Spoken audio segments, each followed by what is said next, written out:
Senator Hatch, you just spoke to the President of the United States. Yes, sir. How was that? This is the first time you spoke to him in a couple of days? Yeah. And first time since the incidents in... First time since the happening down there in Virginia. So what was that conversation about today? It was a very friendly conversation. He was very open. And he wanted to tell me that he had just selected the person I recommended for this one position. And I think the real reason he called was to acknowledge that I care for him. And he's actually a very good man.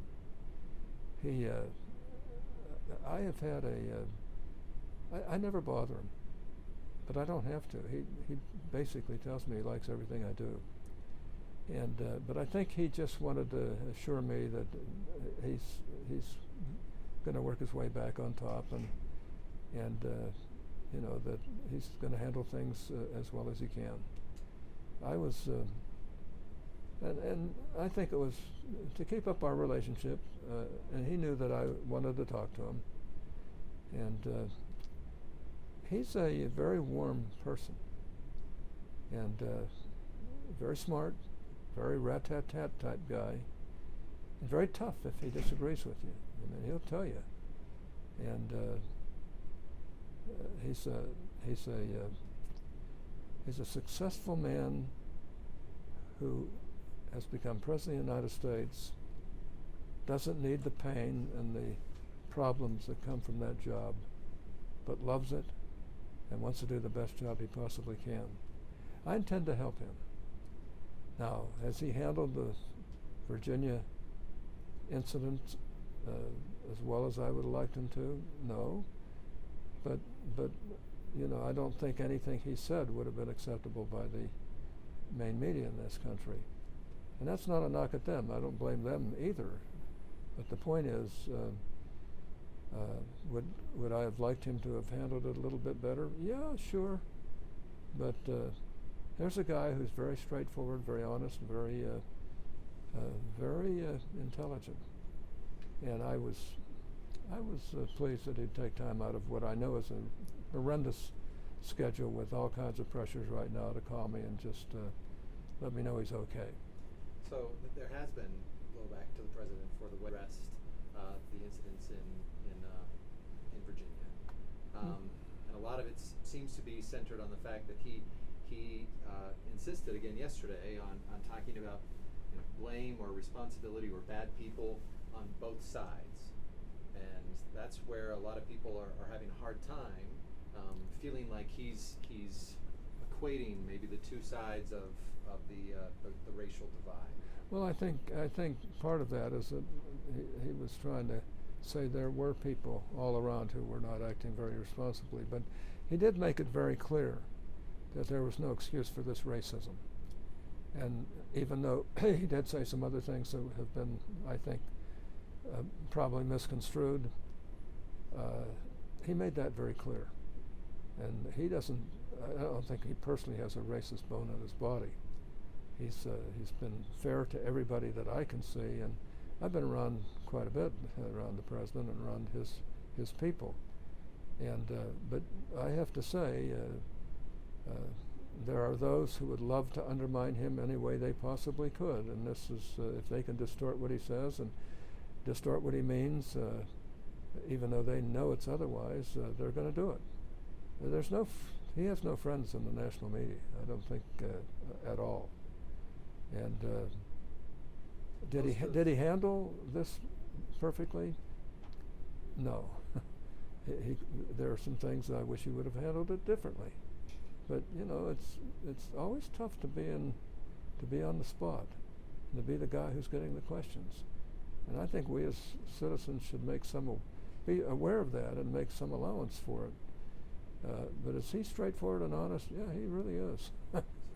What do you think he should have handled differently? I won't go into that, but you know, I just think that I think if I'd had my way, I would have advised him to just come out and condemn the actions, and make it very clear that and he did make it clear that he doesn't countenance what went on there, that these people were just awful, and then leave it at that. I think if he'd have done that, he wouldn't have some of the criticisms he had, even though he didn't. That's what he meant. That's what he meant to do. That's what he meant to say. And I think basically he did say that. But nobody wanted to listen to the other side of that. That there are other good people there. And he wasn't talking about the white racists. He was talking about other people that were down there that were not really participants in the vicious things that happened. So, but people couldn't figure that out. So yeah.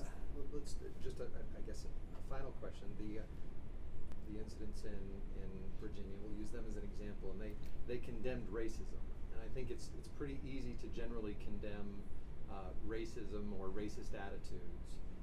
But then they followed up yesterday with another statement to clarify and make sure that people understood their point. Right. And they condemned anyone that's promoting white culture. Well, Senator Hatch condemned racism. Yeah, I understand. Yeah, so I've blatantly condemned so both of those. My question is, you've been very clear in condemning racism as well. So I want to make sure we're that. I've seen racism. The question is there a place in our country or in the national discussion?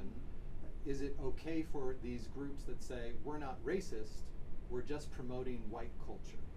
No, that's racism. If you're talking about that culture, you're talking about racism, and the David Duke type people in this world. So it's not fair to try and say that that's acceptable.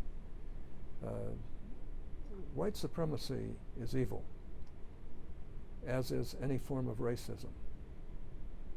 I'm one of the first to come out of the blocks and say that, because that undermines the very fabric of our country. I think that's, in essence, what the president was trying to say. Could he have said it a little bit better? Yeah, he could have. But the fact is that people try to put their own interpretation to embarrass the president or to pull him down. I know Donald Trump. I don't think there's a racist bone in his body. In fact, there's the other type of bone of trying to get everybody to work together and to be fair to each other. And he didn't come this far without that kind of an attitude. So I'm starting to resent some of the media who are trying to pull him down in the process. Could he have handled it better? Yeah, he could have. So could I. So could anybody. It's a tough job being president of the United States. It's tough being tossed in front of the public eye, and sometimes you wish you could have said it better. Do you think his call today was to make sure that you're still on his side? And oh no, he knows I'm there. The call was to basically make sure that I knew that he was okay, that he felt okay, and felt like things are going to be just fine. And my call to him is to let him know that I want to help him, and also say to him, you could say things better. and he knows that. He knows that. Whenever you're in the public eye like this, and you have short interviews with the media, you walk away, and every time you say, oh gosh, why didn't I say this better? Why didn't I do a better interview? How could I have said it that way? I've done that a number of times, thinking that, well, maybe they'll understand what I was saying. And that's, I think, if anything, that happens to almost all of us from time to time.